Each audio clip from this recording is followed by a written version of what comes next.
সম্প্রতি ব্যাপক আলোচিত এক ফেসবুক পোস্টে দেখা যায়, রয়্যাল বেঙ্গল টাইগার কবে বলেছিল আমাকে বাংলাদেশি জাতীয় পশুর মর্যাদা দিতে হবে? দোয়েল কি হতে চেয়েছিল এই দেশের জাতীয় পাখি? ইলিশ কি ঘুষ খাইয়েছিল তাকে জাতীয় মাছ বানাতে? শাপলা কিংবা কাঁঠালের বামাখালেরও প্রভাব খাটায়নি তাদের জাতীয় ফুল ফল বানাতে। আম গাছটাও বায়না ধরেনি তাকে জাতীয় গাছ বলতে। রবীন্দ্রনাথও বলেনি তার লেখাকে বাংলাদেশের জাতীয় সঙ্গীত বানাতে। যারা বানিয়েছে তারাও রবীন্দ্রনাথের অনুমতি নেয়নি, কারণ বাংলাদেশের জন্মের বহু আগেই তিনি মৃত্যুবরণ করেছেন। কিন্তু যারা ওসব করেছে তারা তাদের চিন্তা চেতনা, আবেগ, অনুভূতি আর ক্ষমতার সংমিশ্রণেই করেছে। আজ আপনাদের হাতে ক্ষমতা আছে, তাই আপনারা আপনাদের চিন্তাধারা, আবেগ, অনুভূতি থেকে যদি মনে করেন কুকুর, কাক, গেঁদা, গোলাপ, পুঁটি কিংবা কচু গাছকে জাতীয় পশু, পাখি, ফুল ফল, মাছ, গাছ বানাবেন, তাতে কি যায় আসে? শুধু মনে রাখবেন, লাখো শহীদের রক্তে কেনা দেশটা কারো বাপের না। 1 মাঘে যেমন শীত যায় না, 1 আগস্টে তেমন যুগ যায় না। আগস্ট প্রতি বছরেই ঘুরে ফিরে আসে। সবাই তো গান বিশারদ, ওই গানটা তো সবাই শুনেছেন। প্রথমত আমি তোমাকে চাই, দ্বিতীয়ত আমি তোমাকে চাই, তৃতীয়ত আমি তোমাকেই চাই, শেষ পর্যন্ত তোমাকেই চাই। বহুবার প্রেমিকার হাত ধরে আবেগে গদগদ হয়ে হয়তো এই গানটা গেয়ে শুনিয়েছেন, কিন্তু আপনি কি জানেন এই গানটায় গীতিকার কাকে চেয়েছেন? গীতিকার এক সাক্ষাৎকারে নিজের মুখেই বলেছেন সে সিগারেটকে চায়। কোনো প্রেমিকার উদ্দেশ্যে সে এই গানটি লিখেননি। গীতিকার কিভাবে লিখেছেন সেটা তার ব্যাপার, আপনি কিভাবে গাইছেন সেটা আপনার ব্যাপার। রবীন্দ্রনাথ কিভাবে আমার সোনার বাংলা আমি তোমায় ভালোবাসি লিখেছে সেটা তার ব্যাপার। যারা এটাকে বাংলাদেশের জাতীয় সঙ্গীতের মর্যাদা দিলেন তারা কিভাবে দিয়েছেন সেটা তাদের ব্যাপার। আপনি এখানে খুদ খুঁজে বেড়াচ্ছেন, কি বিশিষ্ট সব মূর্খ।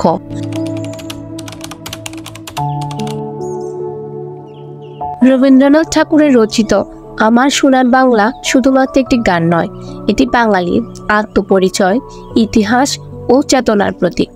1971 সালের মুক্তিযুদ্ধের সময় এই গানটি ছিল একটি অনুপ্রেরণা, যেটি জাতিকে সংগ্রামের পথে শক্তি দিয়েছিল। বাংলাদেশের স্বাধীনতার পর এটিকে জাতীয় সঙ্গীত হিসাবে মর্যাদা দেওয়া হয় এবং এর নির্বাচনের পেছনে রয়েছে একটি গভীর ঐতিহাসিক ও সাংস্কৃতিক প্রেক্ষাপট।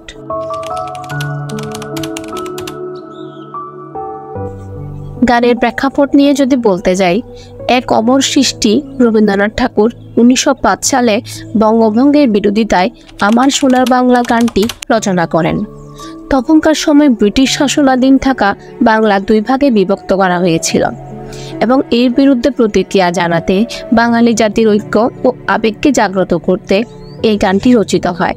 এতে বাংলার প্রকৃতির সৌন্দর্য, ঐতিহ্য এবং বাঙালির জীবনের সাথে গভীর সম্পর্কে তুলে ধরা হয়েছে। গানটির শব্দগুলো যেমন গভীর ভালোবাসা এবং মায়ার প্রতীক, তেমনি এটি বাঙালি জাতির সাহসিকতা এবং ঐক্যের প্রতীক। আমার সোনার বাংলা আমি তোমায় ভালোবাসি, এই কথাগুলা মুক্তিযুদ্ধের সময় যেন বাঙালির মননে গভীরভাবে প্রতিধ্বনিত হয়েছিল। এটি শুধু বাংলার প্রকৃতির প্রেম নয়, মাতৃভূমির প্রতি গভীর ত্যাগ এবং আত্মনিবেদনের প্রতীক।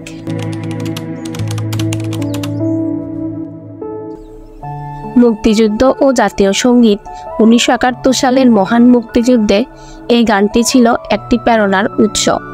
মুক্তিগামী বাঙালি জাতি আমার সোনার বাংলা গেয়ে তাদের দেশের স্বাধীনতার জন্য লড়াই করেছেন। যুদ্ধের সময় এই গানটি বাজানোর মাধ্যমে সৈনিকদের মধ্যে দেশপ্রেম জাগ্রত করা হতো এবং সাধারণ মানুষও এই গানে উদ্দীত হয়ে যুদ্ধের ময়দানে সাহায্য করত। গানটি একাধারে জাতীয়তার প্রতীক এবং সক্রিয়তার উদযাপন।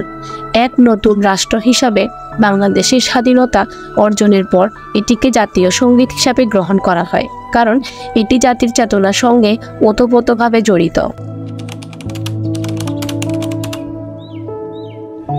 বর্তমান সময়ে অনেকেই এ ধরনের গানকে শুধুমাত্র জাতির দায়িত্ব হিসাবে দেখে। নতুন প্রজন্মের একটি অংশ জাতীয় সঙ্গীতের ইতিহাস ও গুরুত্ব সম্পর্কে অজ্ঞ থাকার কারণে এটি অনেকের কাছে একটি কেবল প্রথা হয়ে দাঁড়িয়েছে। কিন্তু যারা এই গানের প্রকৃতি অর্থ বুঝে তারা এখনও এটিকে গভীরভাবে শ্রদ্ধা করে। বিশেষ করে স্বাধীনতা দিবস ও বিজয় দিবসে যখন জাতির শ্রদ্ধা নিবেদন করা হয়, তখন এই গানটি মানুষকে সেই মহৎ অতীতের কথা মনে করিয়ে দেয়। আমার সোনার বাংলা জাতীয় সঙ্গীত হিসাবে বাংলাদেশের মানুষের চেতনার প্রতীক। এটি শুধুমাত্র একটি গান নয়, এটি বাংলাদেশের ইতিহাস, সংস্কৃতি এবং সংগ্রামের এক মূর্ত প্রতীক। যে বাঙালি জাতি মুক্তিযুদ্ধে অদম্য সাহসিকতা পরিচয় দিয়েছে, সেই জাতির জন্য এই গানটি চিরকাল প্রাসঙ্গিক। এটি যুগে যুগে মানুষকে জাতীয় ঐক্য ও দেশের প্রতি গভীর প্রেমের কথা স্মরণ করিয়ে দেয়। অতীতে রবীন্দ্রনাথ যা ভেবে এই গানটি রচনা করেছেন এবং যারা এটিকে জাতীয় সঙ্গীত হিসাবে গ্রহণ করেছেন, তাদের মূল চিন্তা চেতনা ছিল দেশের প্রতি গভীর ভালোবাসা ও মর্যাদা। বর্তমান প্রজন্মের উচিত সেই চেতনা ও আবেগকে ধরে রাখা এবং জাতীয় সঙ্গীতের যথাযথ সম্মান প্রদান করা।